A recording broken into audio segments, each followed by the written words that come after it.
Salut à tous! Aujourd'hui on se retrouve pour une nouvelle vidéo sur les laits végétaux. Comme je vous l'avais dit dans une autre vidéo, je suis intolérante au lait de vache et au lait de brebis, du coup je bois plus que du lait végétal. Les laits végétaux sont assez importants dans ma vie, par exemple j'aime pas trop le fromage donc ça n'a jamais été un problème de remplacer le fromage. Mais par contre le lait, j'aimais beaucoup ça, les chocolats chauds, les chai latte. Du coup j'ai beaucoup bu de laits végétaux de grande surface ou de magasins bio. J'aime notamment beaucoup les laits de la marque Alpro, le lait de soja et le lait d'amande. Et j'avais vraiment du mal à faire mes propres laits. J'ai essayé déjà il y a un an et j'avais du mal, j'aimais pas trop ça. Et j'avais pas trop compris le processus alors qu'en fait il est tout simple. Maintenant je les aime bien parce que je les assaisonne comme il faut, je les sucre, j'y mets de la vanille, un peu de sel, etc. ce qui leur donne un vrai bon goût. Et aussi j'ai trouvé quel lait pour quelle utilisation. J'avais envie de vous partager ça aujourd'hui et donc je vous ai préparé 4 recettes de lait végétal. Donc il y aura une boisson aux noix de cajou, une aux amandes, au soja et à l'avoine. Comme ça il y a plusieurs alternatives possibles. Il y en a qui sont plus ou moins faciles. Donc voilà, je vous ai donné tout ça et puis pour pas faire de déchets et pour bien voilà, tout récupérer, je vous ai aussi prévu une recette avec l'okara d'amande. Donc c'est la pulpe qu'on récupère du lait végétal quand on le fait. Donc là c'est des cookies à la pulpe d'amande, du coup à l'okara d'amande. Donc j'espère que ça vous plaira et on se met tout de suite aux recettes. On commence avec la plus facile des recettes, le lait d'avoine. Il vous faudra 100 g de flocons d'avoine, avec 1 à 2 dattes selon vos préférences, un peu d'extrait de vanille liquide ou de la vanille en poudre, une pincée de sel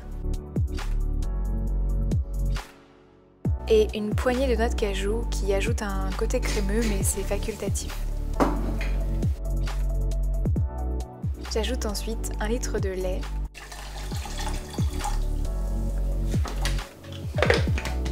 Et je mixe ensuite jusqu'à ce que la texture soit assez lisse et comme un lait en fait.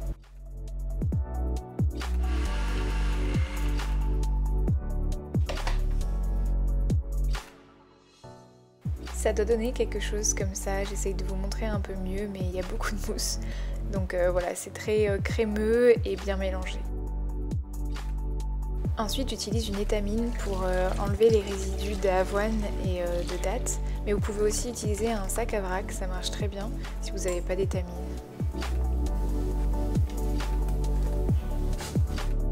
Une fois qu'on a resserré les liens, il faut de la patience et attendre que le lait sorte doucement, mais on peut aussi le presser pour le faire sortir plus vite.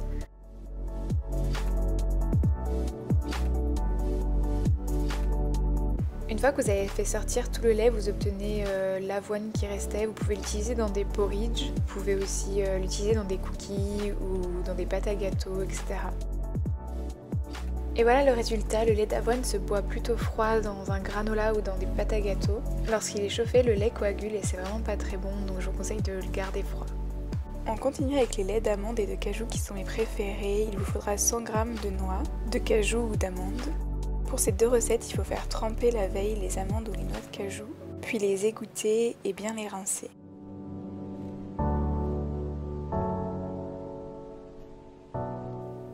On peut ensuite mixer le tout en rajoutant 1 à 2 dattes, mais c'est facultatif, si vous voulez vous pouvez aussi rajouter du sirop d'agave. Je rajoute aussi un peu de sel et d'extrait de vanille, je trouve que comme ça on peut vraiment boire le lait directement, c'est super bon. Je rajoute ensuite 1 litre d'eau.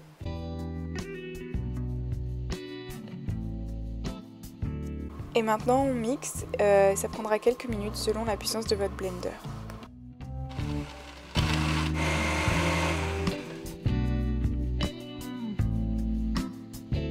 Vous devez obtenir un résultat assez lisse et bien crémeux comme celui-là.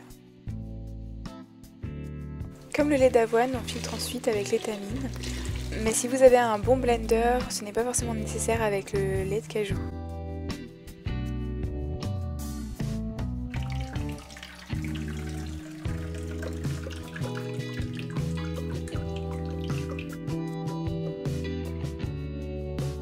Une fois que vous avez bien filtré, vous obtenez un lait bien crémeux et vous obtenez aussi de l'okara d'amande et de l'okara de noix de cajou. On utilisera l'okara d'amande pour faire des cookies ensuite.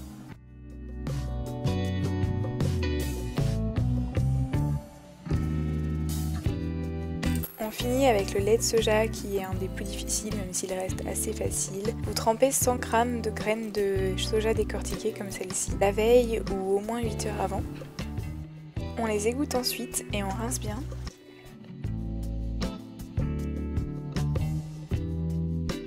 J'ajoute ensuite un demi-litre et une pincée de sel.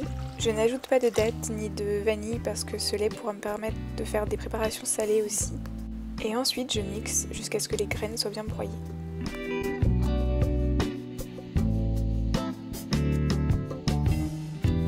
La particularité de ce lait est qu'il faut le chauffer, donc on transvase tout avec les graines broyées dans une casserole. Puis on rajoute un demi-litre de lait et on fait chauffer à petit feu environ 50 minutes. On remue et on surveille régulièrement parce que le lait peut monter comme du lait de vache. Une fois qu'il est cuit, on peut passer au drainage avec l'étamine. Avant de faire ça, bien sûr, je laisse le lait se tiédir pour ne pas me brûler. Puis je répète le même processus qu'avec les autres laits pour récupérer l'okara de soja. Ce lait est très neutre en goût, il est très versatile, vous pouvez vraiment l'utiliser dans des préparations sucrées, salées, l'assaisonner comme vous préférez et vous pouvez faire des boulettes de légumes avec l'okara, vous pouvez vraiment tout réutiliser.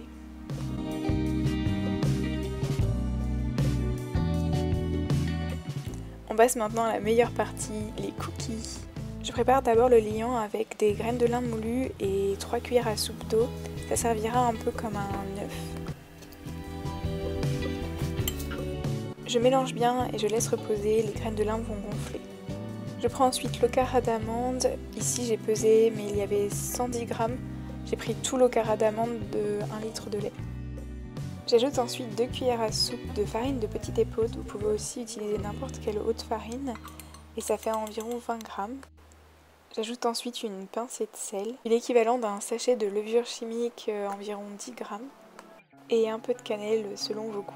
J'ajoute ensuite 30 g de sucre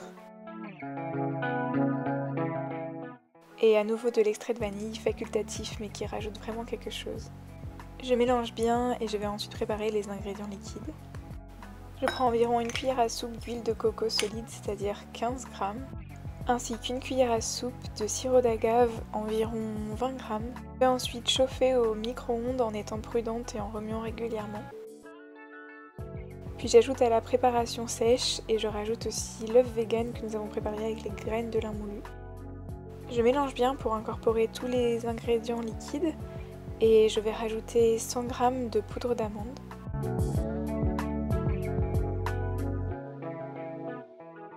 Je mélange à nouveau avec une cuillère et je finis avec mes mains, ça permet de tester la consistance et aussi de goûter pour savoir si c'est assez sucré. Pour savoir si c'est bien sucré pour vous, il faut que la pâte soit un peu plus sucrée que ce que vous aimeriez. Elle sera en effet moins sucrée une fois cuite. Vous devez obtenir une consistance un peu collante mais qui se tient bien quand même. Et ensuite le meilleur moment, on peut rajouter autant de pépites de chocolat qu'on veut. Pour bien les incorporer, je mélange à nouveau avec les mains, c'est plus facile. Allez-y sur la dose de chocolat, vous aurez peut-être l'impression qu'il y en a beaucoup dans la pâte, mais quand ce sera cuit, ce sera juste parfait. Je forme maintenant les cookies en les roulant en boule puis en les écrasant entre mes paumes pour faire des disques. Cette recette nous a fait une vingtaine de petits cookies. Je les enfourne ensuite dans mon four préchauffé à 180 degrés pendant 8 minutes. Et voilà, il ne vous reste plus qu'à déguster un verre de lait avec ces délicieux cookies. Et voilà du coup les 4 recettes de laits végétaux et de cookies à l'okara d'amande. J'espère que ces recettes vous auront plu. Si c'est le cas, n'hésitez pas à laisser un commentaire, à aimer la vidéo ou à vous abonner. Et on se retrouve bientôt dans une nouvelle vidéo.